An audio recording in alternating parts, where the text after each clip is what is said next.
This is Stacy from the risk mitigation side of Leader Solutions and Decision Support. And today I have a new guest to the podcast series, Cliff Wilson. Cliff is our go-to guy when it comes to all things to do with cybersecurity. And let me tell you, cyber really is a whole new world. Welcome, Cliff, and thank you for taking the time to share some of your knowledge with us today. So when we say cybersecurity, that really encompasses a lot, to put it very lightly. Today, we're going to narrow that down to a very specific focus and talk about how to do a cybersecurity audit. Cliff, let's just jump into this. I think a lot of people tend to zone out when anything about cybersecurity comes up. I'm a bit guilty of that myself. So who exactly is vulnerable when it comes to cybersecurity, and where do we start? Hey, Stacy, thank you so much for having me. And this is a great topic. It's an ongoing topic everywhere. And those are definitely some good questions to start with. So who is vulnerable? First of all, everyone is vulnerable, right?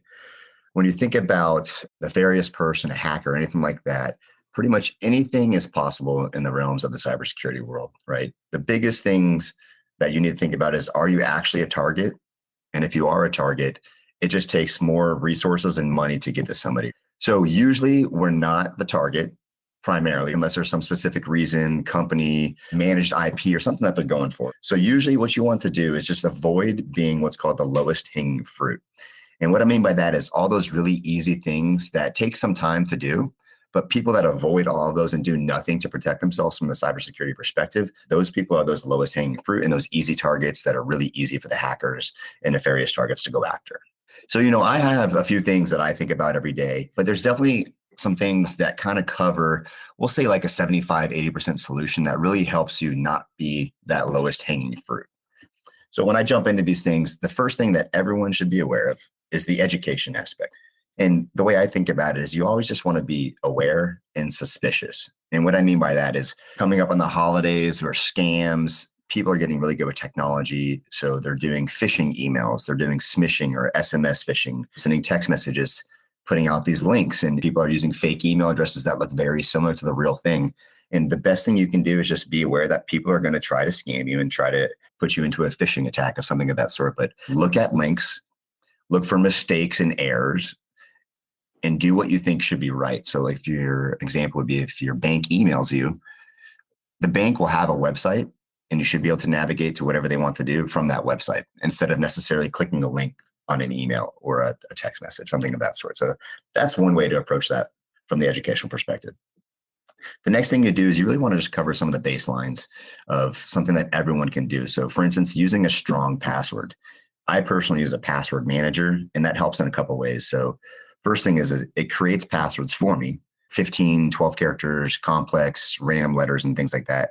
But it also puts that password, like from an autofill perspective, into all of my websites, my phone, and things like that. And what that does is it doesn't let me control the password, but it also takes away something that's called the keylogger. So for instance, if you had a keylogger in a computer, which is a piece of malware that records every single thing that you write down or type on your keyboard. So if you went to like yourbank.com and you typed in Cliff as my username, and then a password right after that, that's something you could go through a log or go through this information and see that that's potentially from a pattern, a bank website, a name, and a password. You could pull that out easily. So that's one thing that prevents from that as well. So I highly recommend using a password manager. Awesome. And like we talked about before, knowing what you're doing. And what I mean by that is always being aware and suspicious, but what are you doing? You're browsing the web.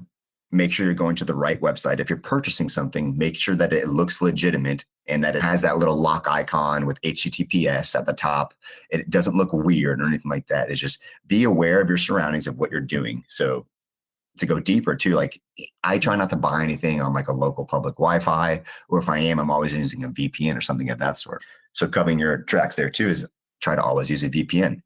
When you're doing these public Wi-Fis and things like that, you're not sure what's really controlling it. It's very easy to do what's called like a man-in-the-middle attack, or like spoofing an email or spoofing a Wi-Fi network. Nothing says that I can't go into Starbucks and then put in a new Wi-Fi network called free Starbucks Wi-Fi. And if I have internet, I can project Wi-Fi to that network and people can connect through me, and I pretty much see everything that goes through that. That's an excellent point, because people, like, you think it's a great idea to go like relax, have a coffee and just browse, which really might not be safe. So you mentioned a VPN, and I'll put a note in here too for folks listening that we're going to be putting together a checklist that's going to be attached to this podcast too. So all of these references that Cliff's making, it's all going to be in the notes there for you. So we're going to have the links and all that sort of stuff to all these recommendations. So listen for now, and then check out the notes for more details and where to go to find this stuff. So quick recap so far: you being aware and suspicious, never clicking those links, read before you're doing anything, having a strong password. Password managers are great for that. Really knowing what you're doing when you're browsing and purchasing and things like that. Next one I want to go to is social media. Social media is a very big way to gather information. And there's two aspects of that. So, we have what's called open source research and open source intelligence. And people are trained, and there's training out there to really just gather as much information as you can about individuals, to learn about their life and their pattern of life, information about their life and things like that, and put it all together to make it useful. So like, I have an Instagram. I don't use it much. I usually use it to browse. I don't post too much. I don't even have a Facebook anymore. I do use LinkedIn. It's a little bit different, I would say, from a social media aspect, but I'm very hesitant about what I post on social media and on the internet in general. Mm-hmm. So I think that's a really big one to approach as well. And unfortunately, today in the digital age, we have tons of people that like pretty much live through social media. They're making their businesses through social media. And that just, you need to be aware that that's an avenue of approach from a target perspective. Definitely. Another one to go a little bit deeper is I always try to use multi-factor authentication with everything I can. And what I mean by that is you're bringing another piece of authentication. So when I say authentication, is usually most people are aware of like a name and a password, or a username and a password. And what we'd like to see is a username and a password, and then some other way to verify that. So usually the next easiest way would be like a text message or a code to send it to you or something of that sort, right? But I'm going to go a step further and say what we really recommend to do is use an application of some sort. So I use Authy or Google Authenticator or Microsoft Authenticator. And that just really makes it a little bit harder. And sometimes it actually poses more authentication methods in there. So like if I log into facebook.com, it says use the code that's given to you in your multi-factor authentication application of preference. And then when I open up that application, it's actually going to require maybe a biometric fingerprint or a face or a code to actually get into it in the first place. And then you click on that Facebook or whatever application or website it is, and then you get a code, you put that code in. So that's multi-factor authentication. And that's what I would try to recommend using with any type of website, application, anything you use. Okay, awesome. And we'll say one of the last parts of the education is knowing like the devices that you're using is in doing what you can do to control that device from an update perspective. So I always try to update everything as quickly as I can. And that includes like OS updates, application updates, firmware updates, and things like that. So pretty much updates are pushed out because there was something wrong, something wasn't working properly, or there was a vulnerability. And the biggest one I'll use is Microsoft Windows. We call it Patch Tuesday. So I think it's like the second Tuesday of every month. There is a series of updates released. And these are normal updates, could be for efficiency, whatever it is, right? But if there's a security update that's pushed out, it's usually because there's what's called a 0-day vulnerability, which means there's a vulnerability that's been recently discovered and it's being patched or fixed. So that vulnerability is no longer useful on that computer or can be used on that computer. And that's a really big thing because a lot of these updates are public. So I can go to Microsoft and look at all these security vulnerabilities that have been patched, and I can actually just use that vulnerability that's been patched on there and try to target any computer or device that has not been patched. So when you see that little icon at the bottom of the computer that says, please restart your computer to do this update, push it off for a day, and then it ends up being a week. And next thing you know, it's been a month. Just remember that makes it yourself a little bit easier to be a target. And that's actually a very known vulnerability and exploit to actually access your computer or get some kind of access that someone shouldn't have. Okay. That that puts a little more urgency on that when you put it in perspective like that. It's like, oh yeah, I'll do it later. No big deal. But to know that people can see the list of vulnerabilities and then target people who have not done the update yet, like do it now. Okay. Yep. And it's even bigger for everything. So talking about your phones, our iOS or Android updates. And when I say update everything, I mean, I try to go through everything that I can, even if it's like the iOS App Store ready for an application to be updated, try to update it quickly. That's all I'm going to say. And then the biggest thing is it kind of goes back to the education perspective, but we really don't understand that. We haven't grown up in this digital world that's focused on security necessarily. We're kind of now transitioning to more of a security perspective. And we weren't raised trying to prevent ourselves from being more secure. So that's kind of the problem that we're running into these days. That's very true, and a great perspective on that. So the education piece, hugely important there, and that helped a lot. Your notes on that. So what am I looking at around the house? What do I need to check out and make sure it's safe? So the first thing we can do is like home Wi-Fi, right? It's these days they try to make it easier for the consumer, the user. We're like, hey, I'm a Verizon guy. I'll just come and set up it all for you, so you don't have to do anything. That is definitely ease. It's easier for a person to use that and start using it after they set it up for you. But I highly recommend going in there and changing a lot of default settings and changing passwords and things like that that are already set up for you.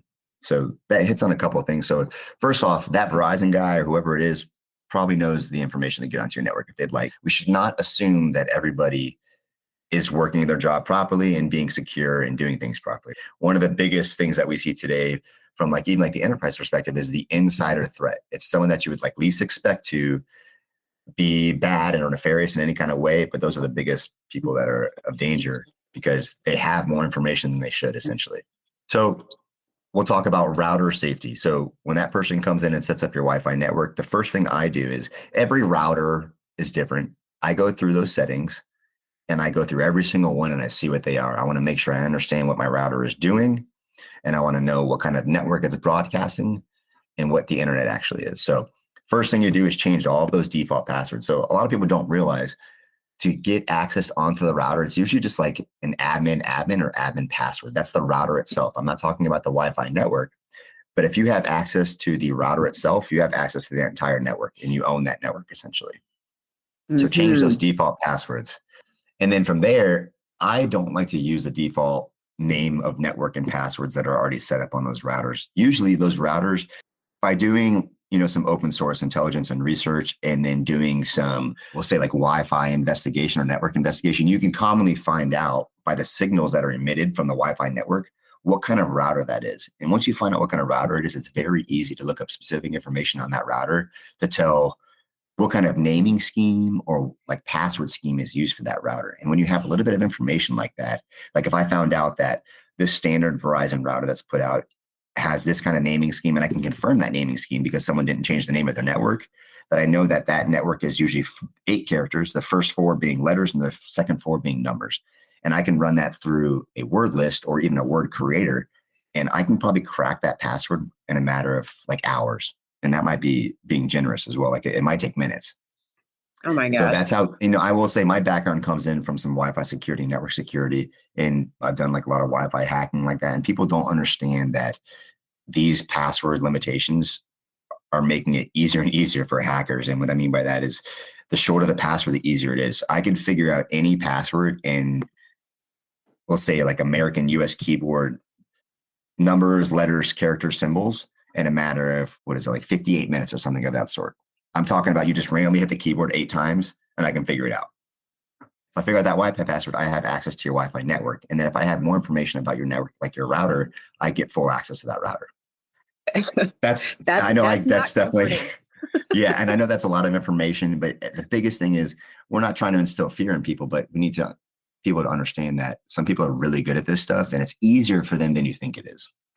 Right. The awareness of that. Cause I think everyone is, Yes. It looks cool in movies and on Hollywood and stuff. You're like, oh yeah, but it takes really highly skilled people to do that. But Yes. I want to say for not my generation, but the generation behind me is much more tech savvy. That's not long at all to crack a password if they need to.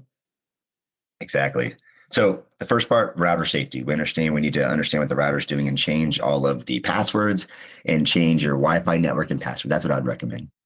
Okay. And when you go in and explore that router, what I like to do, there's kind of different levels of security and what you can do. And one thing that you can do is you can go in there and set different settings for security. And I'm talking like we call it's MAC filtering or blocking ports and things like that. So I could block a port that says you can't do these tasks through my Wi-Fi network at all. And then there's what's called MAC filtering, which means a MAC address is pretty much like a social security number for devices. It's unique and it can be spoofed, meaning it can be faked sometimes, but that's going to be more advanced. But what you could do is you could be like, hey, I have my cell phone, my laptop, my smart TV, and put that on your router and say only these devices can access my router. Gotcha. So you're pretty much making an allow list instead of a block list on your router. And that's one way to also kind of just guarantee or prevent people from getting onto your network.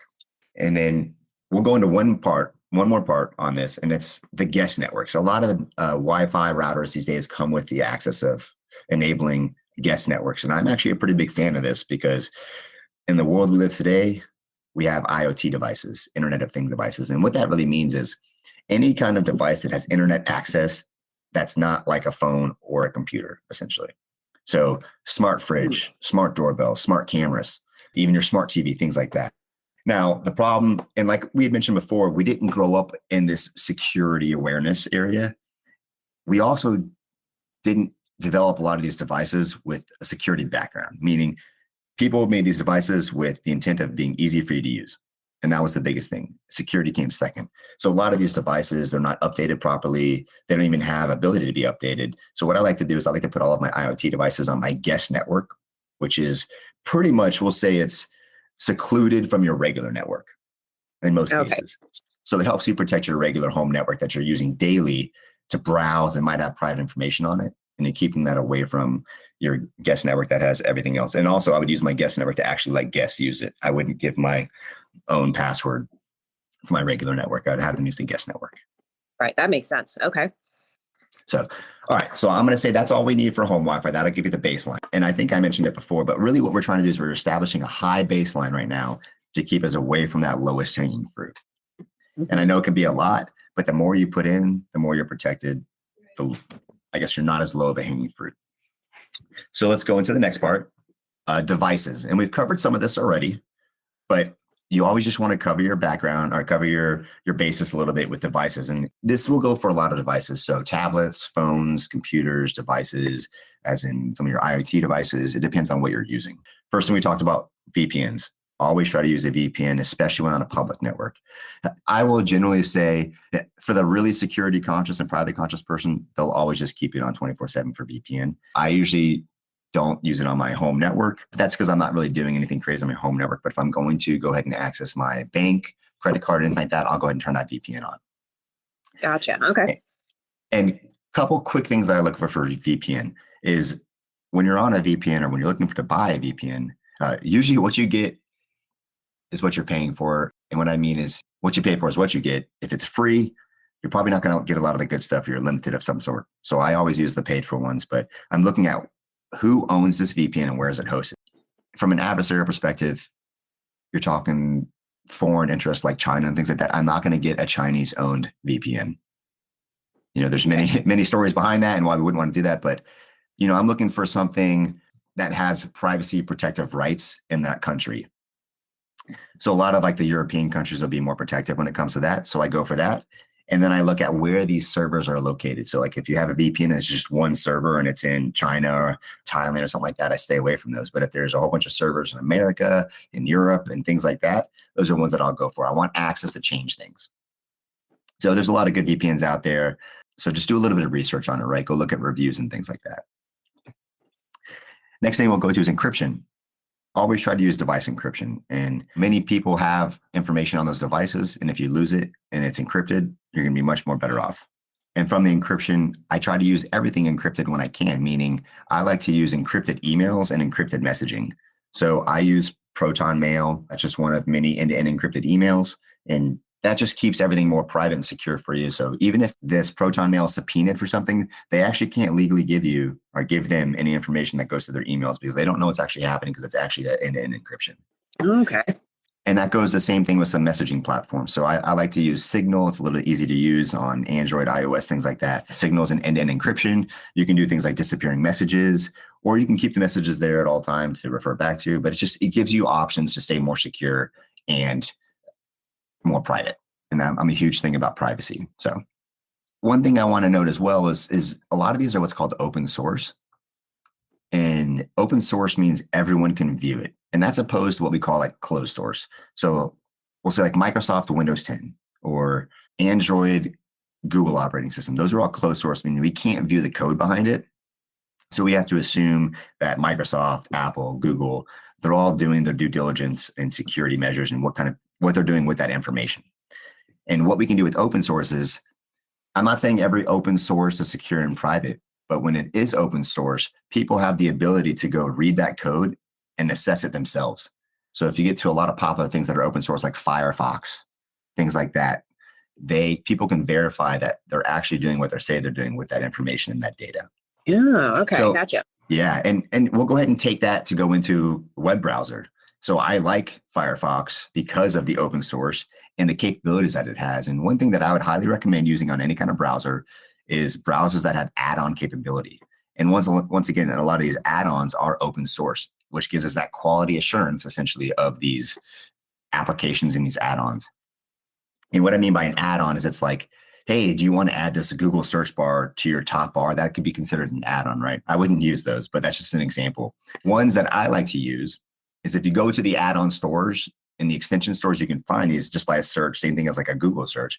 But I use a couple of them. I think 10-minute mail might have been renamed or is a different name now. But what that is I can click a button on 10-minute mail and it gives me a fake email address that I can use to get onto something. So like if you go to xyz.com and it says, oh, give us your email address to access this, you can put in one of these email addresses instead of giving your own email address. Oh, okay. Mm-hmm. And then there's a couple other ones that are like Ghostery, Privacy Blocker, and Ad Blocker. Those kind of make sense when you think about it, but really they're blocking everything like trackers, gathering information, keeping you as private as you can while you browse. A lot of people don't realize there's tons of trackers out there and information that's sucking it up from your computer and it's taking that information. You think about like targeted advertising. Every time you go to Facebook, why does an advertisement come up saying, buy this that you were just talking about, but you didn't actually push it anywhere, but like heard you or something of that sort. That's kind of where that comes in. Yes, we actually have some of those on my computer here, and it's amazing how much they have to block. Yeah. It'll show you, and you're just like doing a very like totally not shopping related research sort of stuff for work. And there's so much out there that's trying to pull information from you. It's impressive. That's one thing we said. I go in and check all my Wi-Fi settings. I check all my application settings, and I always turn off that targeted advertisements or those privacy ones. If you go in there, take a look at what you're actually saying yes to. And, we'll hit on the phone safety, but even on the devices, like when you get that pop-up that says, are you willing to give up this and this and this to install this application? You're pretty much giving up your life on your phone or your device and you're giving them access to everything. So you can use the Facebook application on your phone or whatever it is, right? Like, there's no need that the Facebook application or whatever it is on your phone should be able to access every single photo from your entire like Google Photos or iCloud stream, right? And every single piece of information on your phone. It just doesn't make sense, but we've grown up to say yes to that because that's what we've done forever. Right. Yes. It's easy. Just there's an app. Yes. Just upload it. Go. Yeah. Yes. And so back to Firefox, the last one that I recommend is what's called like always use HTTPS. So an HTTP is like that web address that you put up there. But to give an example, when you go to bestbuy.com and you click complete purchase or whatever it is, it takes you to a secure HTTP, so HTTPS, and it's got that little lock up there. It shows that it's green or something of that sort to show that it's secured. And what you can do is you can put this add-on in and it opens up every single web page in an HTTPS, a secured page if possible. I think that's just a good way to go. Perfect. And then last thing for device usage is just be really careful of, kind of went back to the awareness earlier, but like people are thinking it's really cool to use like Bitly and URL shorteners these days.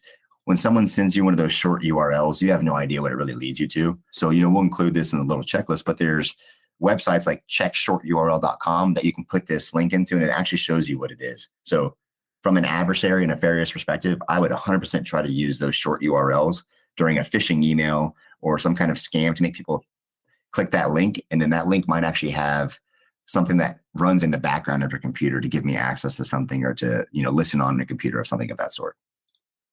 Gotcha. Okay. No, that makes a lot of sense. Yep.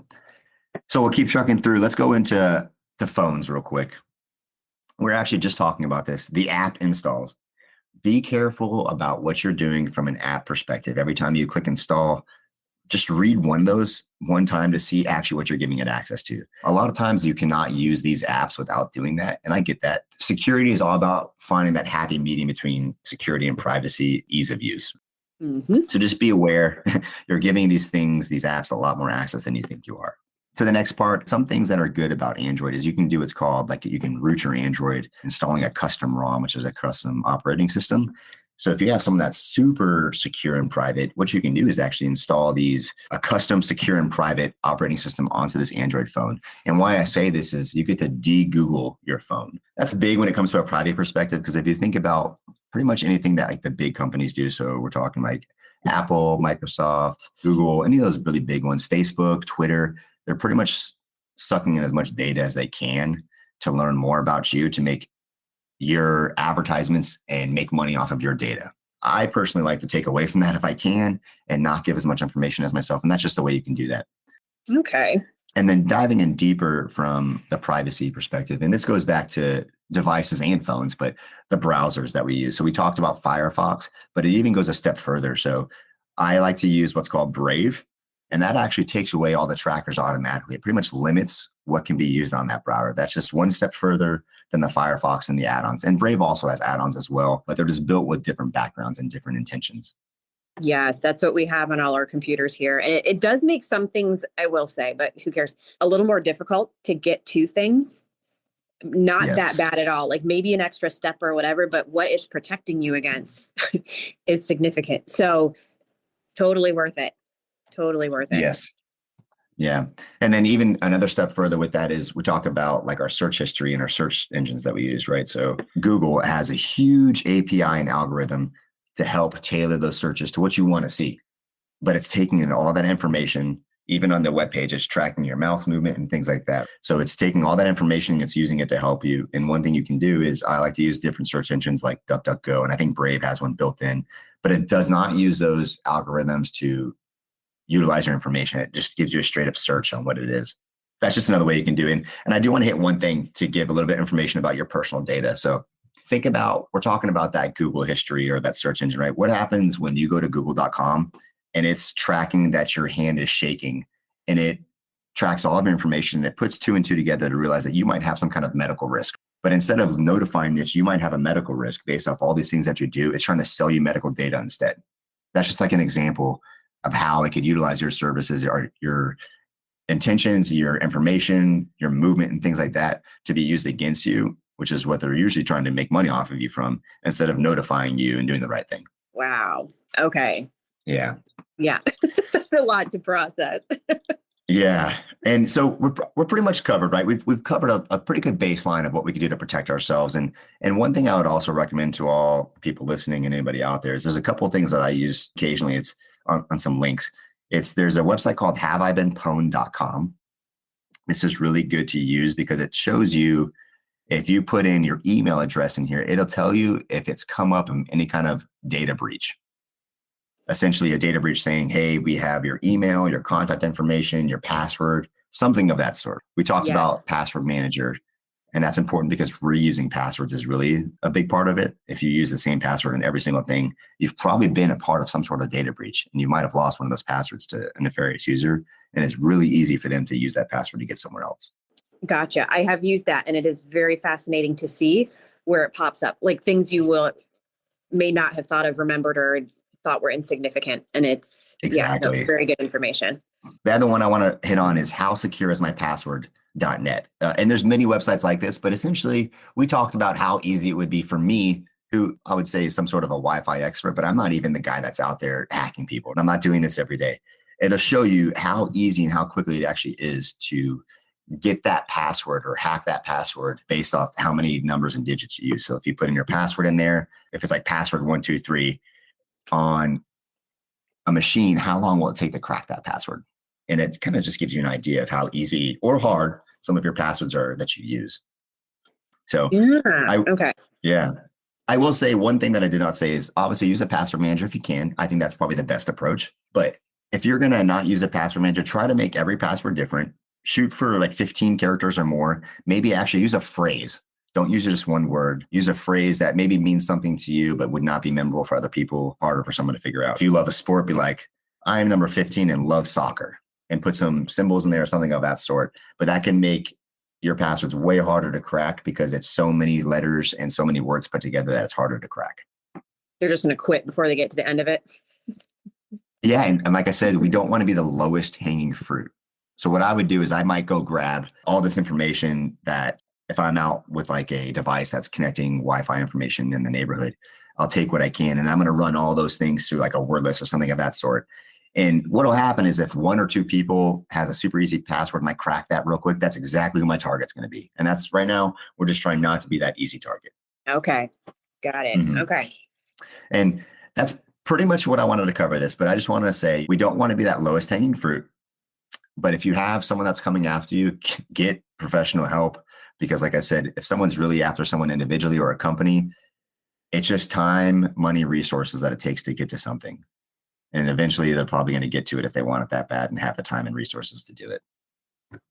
Gotcha. It's a lot of information, but it is so pertinent to like everything we're walking around with and using around the house and with us in our pockets and our purses every day. So thank you for all this information. It's awesome. And again, we're going to have a checklist that comes along with this and has the websites. I do have a couple more questions really quick. So as far as like updating and all that sort of stuff, how often should I be doing that? Yeah, that's a great question. So let's say with this checklist that we're developing, that's a great baseline to start from.